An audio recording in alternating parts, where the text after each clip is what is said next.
Imani is the family ATM, and we're going to bleed her dry. Big sis always pays. She can't say no. She's the oldest. That's what she's supposed to do. She'll come around. She always does. My parents called me right in the middle of my workday. The sun was pouring through my office window in Atlanta, bouncing off rolled-up blueprints on my desk, when my phone lit up with Mom and Dad on the screen at the same time. I put it on speaker. They were both yelling. "Imani, your brother is in the hospital right now. You need to send $12,000 immediately, or they won't give him the strong pain meds, and he'll be stuck with the whole bill." I didn't shout back. I didn't panic. I just said, calmly, "Call your perfect little princess." Then I pressed end, set the phone face down beside my laptop, and went right back to reviewing a beam calculation. It shouldn't have felt that easy, but after the life I'd lived with them, it did. My name is Imani Brooks. I'm 33, a black woman, and a structural engineer living alone in Atlanta, Georgia. I'm the oldest child, the oldest daughter, and the one my family decided would carry everyone else from the moment I could walk. My family is Black Southern, from the outskirts of Birmingham, Alabama. My dad, Robert, took early retirement from the Georgia State Transit Authority, and my mom, Denise, has been a stay-at-home mom as long as I've been alive. I have two younger siblings, my brother Marcus, 27, and Fan. My sister, Talia, 24. The day Marcus was born, they crowned him king, the only son, the golden child, the one who could do no wrong. Talia grew up as the princess, soft voice, big eyes, and a talent for knowing exactly when to cry or pout to get what she wanted. And me? From as early as I can remember, my job was clearly defined. You're the oldest, Imani. You look out for your brother and sister. You sacrifice. That's how our family works. And I believed them. Completely. After college, with my engineering degree in hand at 23, I moved back to our small Alabama subdivision just for a year to help my parents get things in order. That year nearly broke me. I worked. Mornings on construction sites, late afternoons at a hardware store, evenings doing drafting and design work on a beat-up laptop. All that hustle to pay Marcus's tuition at a local state school. I'll call Riverbend University. I wired $24,000 from my savings directly to the school. I remember watching the confirmation email come through and feeling proud, like I was lifting the whole family up.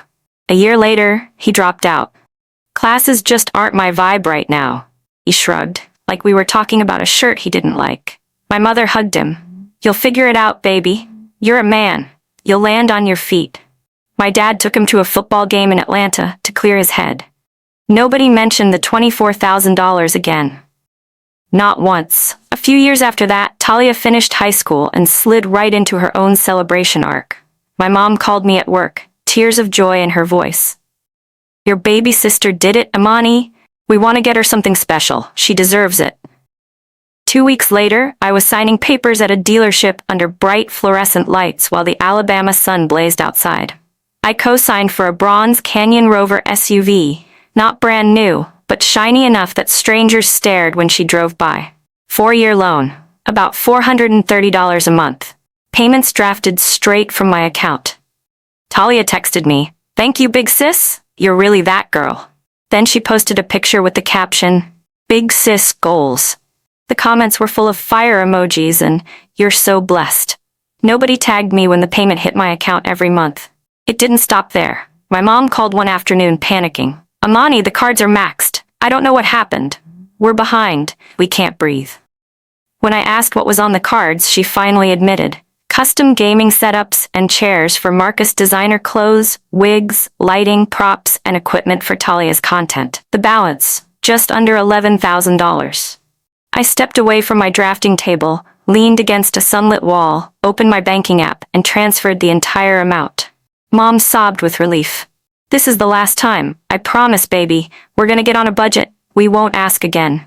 That was not the last time. No budget arrived, and they definitely asked again. Anytime I tried to say no, the whole script played out like a family drama. Mom cried, like I had just told her I didn't love her. Dad got quiet and heavy, full of disappointment and sighs. Marcus called me selfish, talking about how he was just trying to get his life together. Talia ignored my calls and acted like I didn't exist until I caved and sent money. The message was clear. If you don't pay, you're not really part of this family. Eventually, the amounts got big enough that my brain couldn't hold it all, so I created a spreadsheet. Marcus's tuition, Talia's SUV, credit card bailouts, emergency rent. Short this month, I'll pay it back Friday, that never came back. By the time I finished entering everything, I'd spent over $100,000 on my family. $100,000 I had poured into them while delaying everything for myself, my own place, my own savings, my own rest. They never treated it like a gift. They treated it like dues. You're the oldest. That's what you're supposed to do. And for too long, I believed them. At 25, I finally moved to Atlanta. I thought distance would fix it. Instead, they just swapped house visits for apps. No more swing by after work. Now it was, can you send $300 real quick? Can you cover my rent till next week? My card got declined at the grocery store, help please? Cash requests came through QuickSend and Blink Pay, neat little pings that siphoned away my paycheck. I kept saying yes. Not because I had it like that, but because the guilt felt heavier than the money. Until one night, I sat at my kitchen table, sun going down through the balcony door, staring at that spreadsheet and wondering, was I ever going to build anything for myself?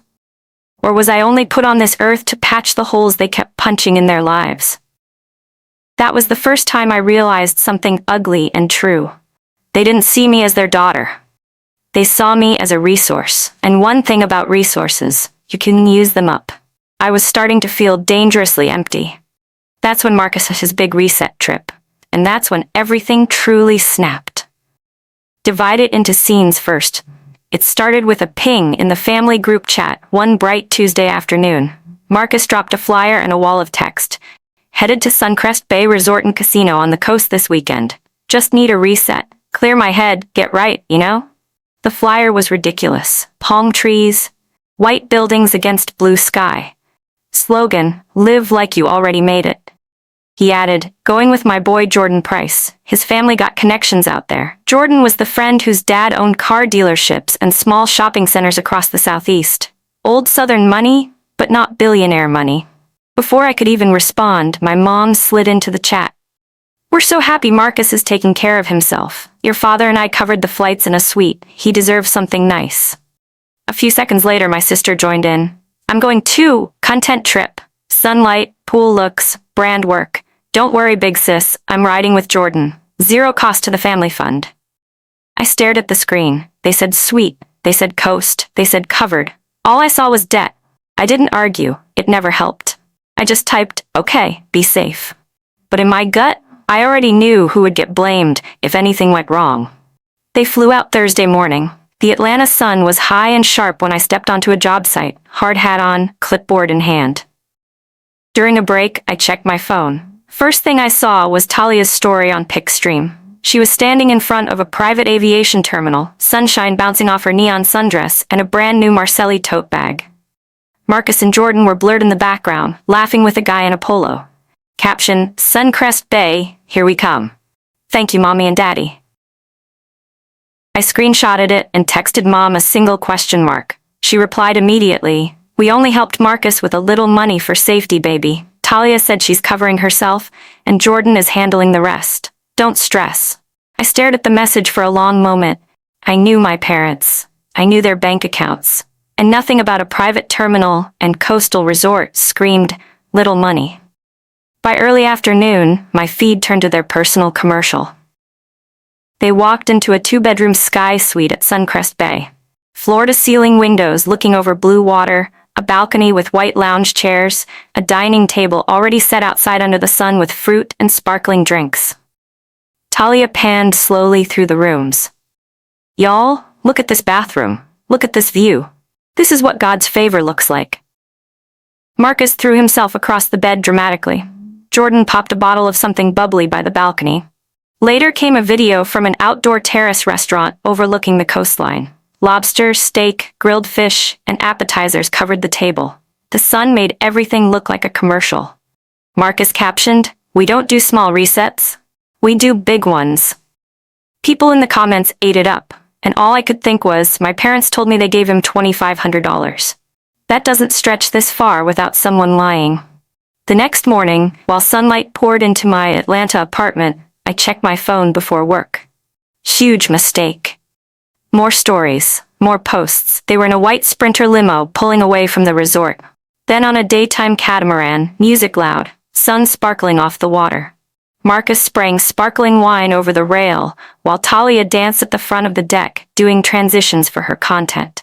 In another video, she walked through a luxury boutique inside the resort, fingers trailing across glass cases. She stopped in front of a rose gold bracelet from a well-known designer. The price tag flashed briefly, $31,000. She put up a poll.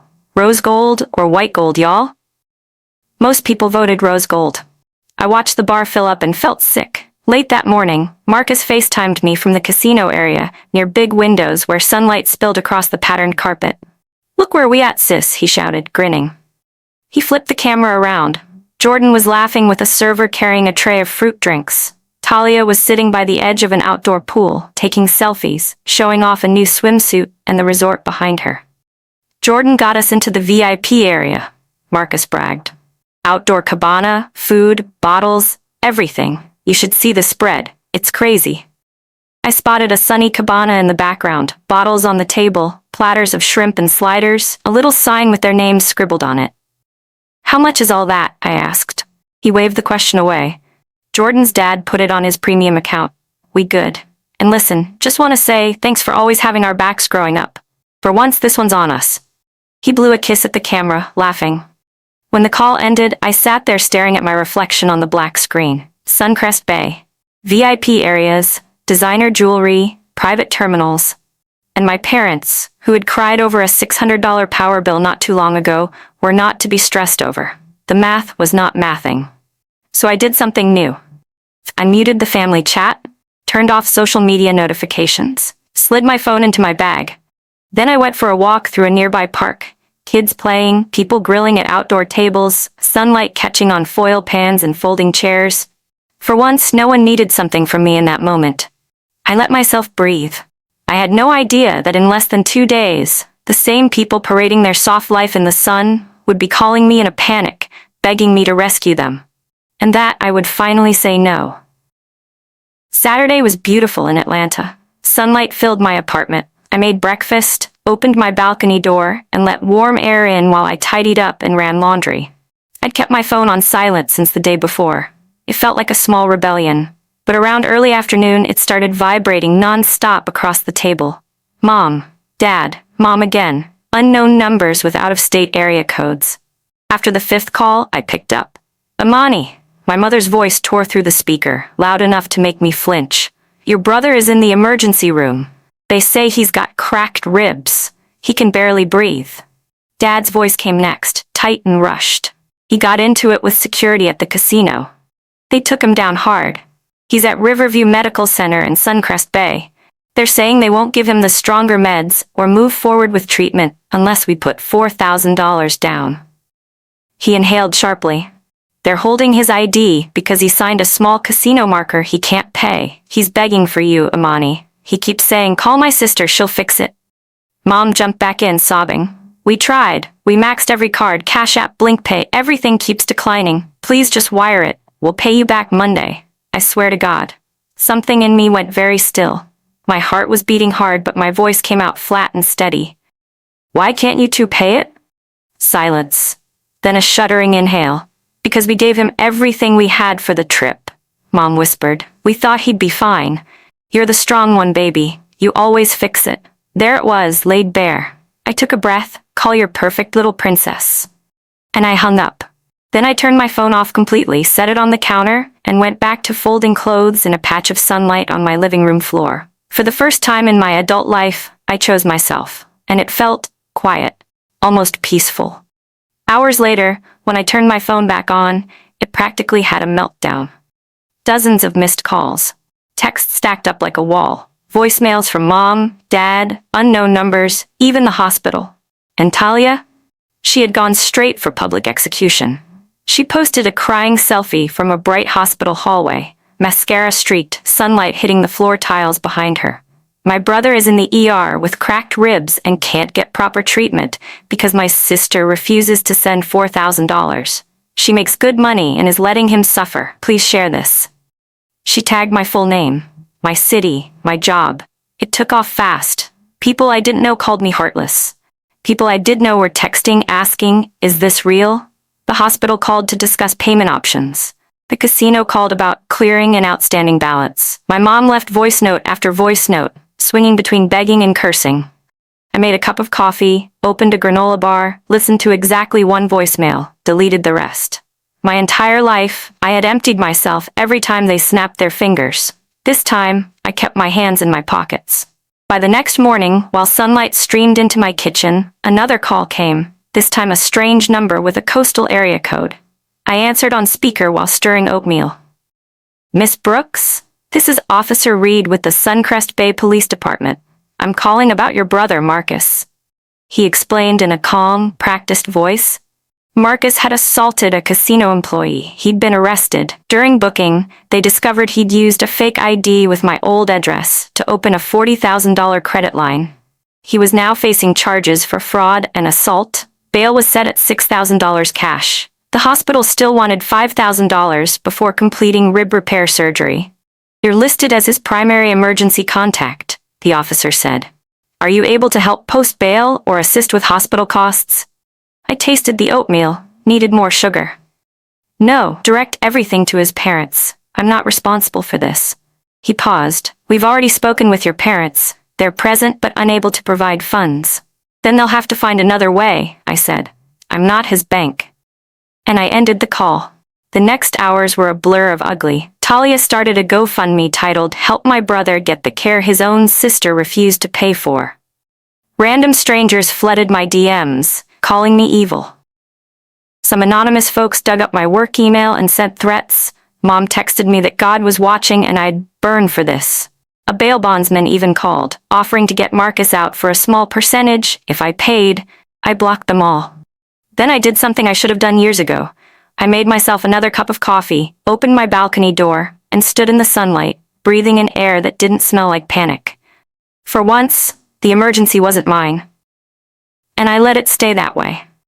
By Monday afternoon, I thought the worst of it was over. I was wrong. My phone rang again.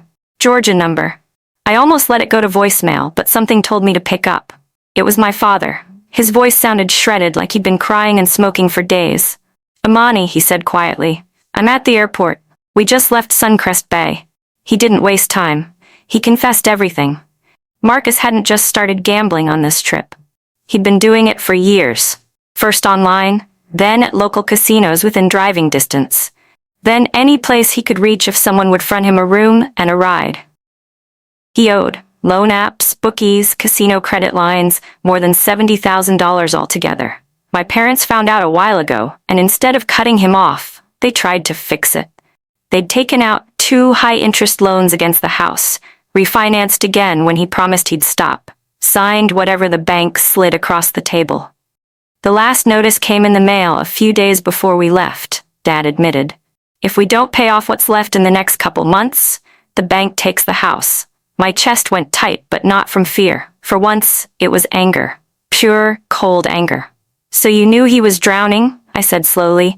"And you still gave him more money to go gamble?" Dad sighed into the phone. He said he had a system. He swore one big win would fix everything. "So we gave him $2,500. The last we had. We thought, if he hits, we save the house. If he doesn't, maybe the trip helps him reset." I stepped out onto my balcony, warm air brushing my face, city shimmering in the distance. "And now you want what from me?" I asked. He didn't hesitate. "If you take out a personal loan, maybe $90,000, we can pay off the house, clear the worst of his debts, and get him into a real rehab program. We can keep a roof over our heads. He'll sign whatever you need. Please, baby, you're the only one who can do this." There it was again. Not, "We're sorry we used you." Not, "We know we failed you." Just, "You're our last asset." I let the silence stretch. "So let me get this straight," I said.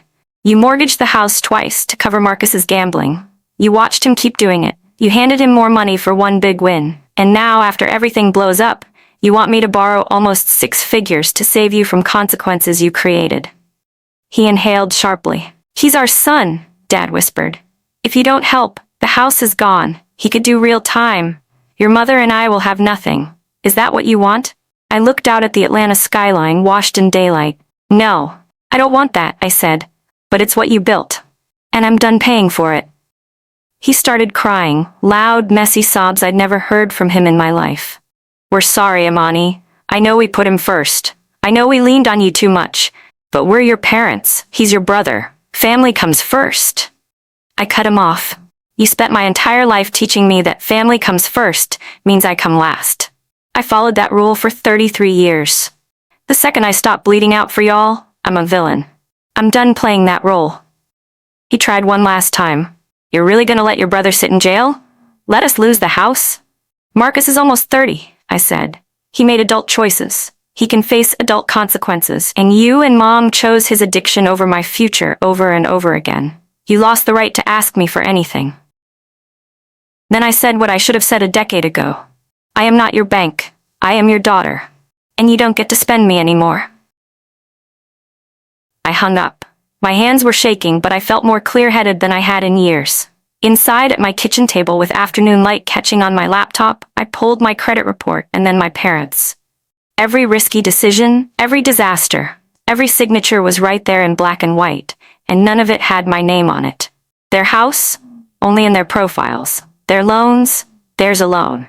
My name didn't appear once. Legally, I wasn't tied to the wreckage. Emotionally, I decided I wasn't either. I closed the laptop, poured a glass of water, sat in the sunlight, and let the quiet settle. For the first time, I understood. They'd built this fire together. I was just the one they kept trying to throw into it. And I was finally walking away. The fallout came quickly. The house in Alabama, the one I had helped keep afloat for years, was officially foreclosed. A cousin sent me a photo of a bright notice slapped on the front door. My parents had minutes to grab what they could. Everything else belonged to the bank. Marcus took a plea deal to avoid more serious time. Fraud reduced, with court-ordered gambling rehab at a state facility. Talia's GoFundMe soared, then turned on her. Her brand deals started dropping, her follower count fell. People dug up her old posts and called her manipulative. My phone, for a while, turned into a battlefield. Blocked numbers, angry voicemails, relatives from everywhere saying I'd abandoned my blood. So I changed my number, locked down my socials, blocked every relative's account. Then I moved. I found a bright loft in Atlanta's Arts District. High ceilings, big windows, a little balcony overlooking the city. The lease was in my name only. The money that paid the deposit and movers was mine, earned from years of calculations and site walks and late nights. No one else had a claim. The first morning there, sunlight filled the place, touching bare walls and unopened boxes. I walked to a small coffee shop on the corner, ordered an oat milk latte, and sat outside at a little metal table. Nobody called needing rent. Nobody asked for plane tickets.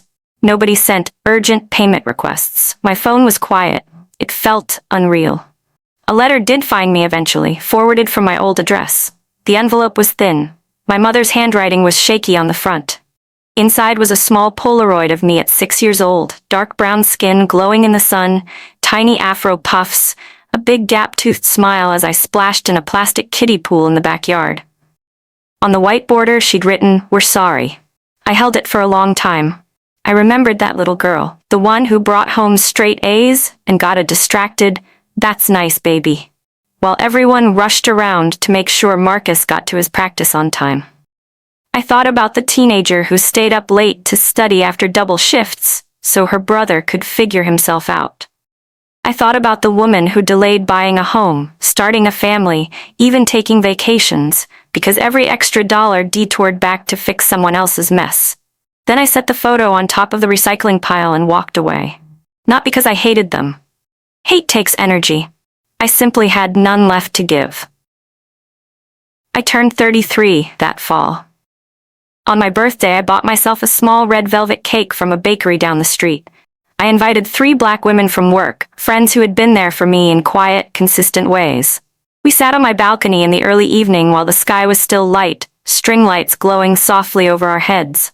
We laughed, shared stories, dragged forks through frosting, and let the breeze carry our voices out over the city. Nobody asked me for money. Nobody guilted me. Nobody filmed my tears for sympathy. When they left, I washed the plates, stepped back outside, and looked up at a sky that finally felt like it belonged to me too. For the first time in my life, I wasn't carrying a family on my back. I was just Amani, a black woman who finally realized love without boundaries isn't love. It's exhaustion. Being the strong one doesn't mean being the sacrifice. Saying no isn't cruelty. It's how you stop letting people spend your life like it's their credit line. They called me selfish. They painted me as a villain. They told the world I abandoned them. But the truth is simple. I stopped letting them abandon me. And the only person I have to carry now, the only one I'm truly responsible for, is the woman standing in her own sunlight, in her own home, with her own name on the lease. Amani's story reminds us that being strong should never mean being used until there is nothing left. Sometimes saying no is not betrayal. It is the moment you finally stop betraying yourself. So tell us, was Amani wrong for refusing to save them, or did her family need to face the consequences? Drop your thoughts in the comments, and please subscribe to our channel for more powerful, real-life inspired stories. Thank you for watching. And remember, love without boundaries can become a prison.